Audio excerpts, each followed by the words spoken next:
S ನಮಸ್ಕಾರ dear ಎಲ್ಲ ರೈತರಿಗೆ, ಆಲ್ ಲೀಡರ್ಸ್ ಎಲ್ಲರಿಗೂ ನಮಸ್ಕಾರ. ನಾವೊಂದು ಇಲ್ಲಿ ನಮ್ಮ ಶಿಗ್ಗಾಂವ್ ಭಾಗ ದುಣಸಿ ಇದು ಕುನ್ನೂರು ಶಿಗ್ಗಾಂವ್ ಭಾಗ ಕುನ್ನೂರು ಭಾಗದ ಹತ್ರ ಇದ್ದೀವಿ. ಎಸ್ ನೋಡ್ಬೋದು ಈ ಒಂದು ರಿಸಲ್ಟ್ ಬಂದಿದೆ ನಮ್ಮ ಕಬ್ಬಿಗೆ.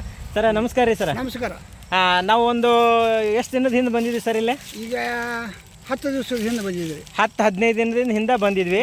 ಈಗ ನಮ್ಮ ಗೊಬ್ಬರ ಕೊಡೋಕ್ಕಿಂತ ಮುಂಚೆ ಹೇಗಿತ್ತು ಸರ್ ಇದು? ಸ್ವಲ್ಪ ಸಣ್ಣದಿತ್ತು. ಒಂದು ಸ್ವಲ್ಪ ಸಣ್ಣದಿತ್ತು, ಒಂದು ತೊಡಿ ಮಟ್ಟ ಅನ್ಬೋದಲ್ರಿ? ಸ್ವಲ್ಪ ಹೆಚ್ಚು ಕಡಿಮೆ ಒಂದು ತೊಡಿ. ತೊಡಿ ಮಟ್ಟ. ಇದು ಸುಳಿನೂ ಸ್ವಲ್ಪ ಈ ಥರ ಎಲ್ಲ ಹೋಗ್ತಾ ಇದೆ ಅಂತ ನೀವು ಹೇಳಿದ್ರಿ, ಕರಿ ಬಂದೆಲ್ಲ ಹೋಗಾತಿದೆ ಅಂತೇಳಿ. ಈಗ ನಮ್ಮ ಗೊಬ್ಬರ ಕೊಟ್ಟಿಂದ ಯಾವ ರೀತಿ ಒಂದು ರಿಸಲ್ಟ್ ಬಂದಿದೆ ಸರ್ ಈಗೆಲ್ಲ? ಚಲೋ ಆಗೈತಲ್ರಿ ಸರ್? ಎಷ್ಟು ಒಂದು 10 ದಿನದ ರಿಸಲ್ಟ್ ಅಂತೀರಲ್ಲ? 10 ದಿನದ ರಿಸಲ್ಟ್ ತೊಡಿ ಮಟ್ಟ ಇದ್ದಂಥದ್ದು ಈಗ ತಲೆ ಮಟ್ಟ ಬಂದಿದೆ. ಈ ಒಂದು ರಿಸಲ್ಟನ್ನು 4 ಜನ ರೈತರಿಗೆ ಹೇಳಕ್ಕೆ ಇಷ್ಟಪಡ್ತೀರಲ್ಲ? ನಿಮ್ಗೆ ಖುಷಿ ಐತಲ್ರಿ ಸರ್? ಖುಷಿ, ಆತ್ಮ ಖುಷಿಯಿಂದ ಹೇಳ್ತಾ ಇದ್ರಿ. ಎಸ್, ಒಂದು ಒಳ್ಳೆ ರಿಸಲ್ಟ್ ಬಂದಿದೆ ನೋಡ್ಬೋದು. ಇಲ್ಲೆಲ್ಲ ಹೊಲಗಡೆ ಮೊನ್ನೆ ನೋಡಿದಾಗ ಒಂದು ತೊಡಿ ಮಟ್ಟ ಇತ್ತು ಹೊಲ.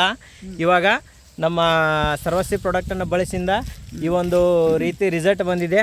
ಎಲ್ಲ ರೈತರು ನಮ್ಮ ಸರ್ವಶ್ರೀ ಪ್ರಾಡಕ್ಟನ್ನು ಯೂಸ್ ಮಾಡೋದು. ಎಸ್, ಜೈ ಸರ್ವಶ್ರೀ.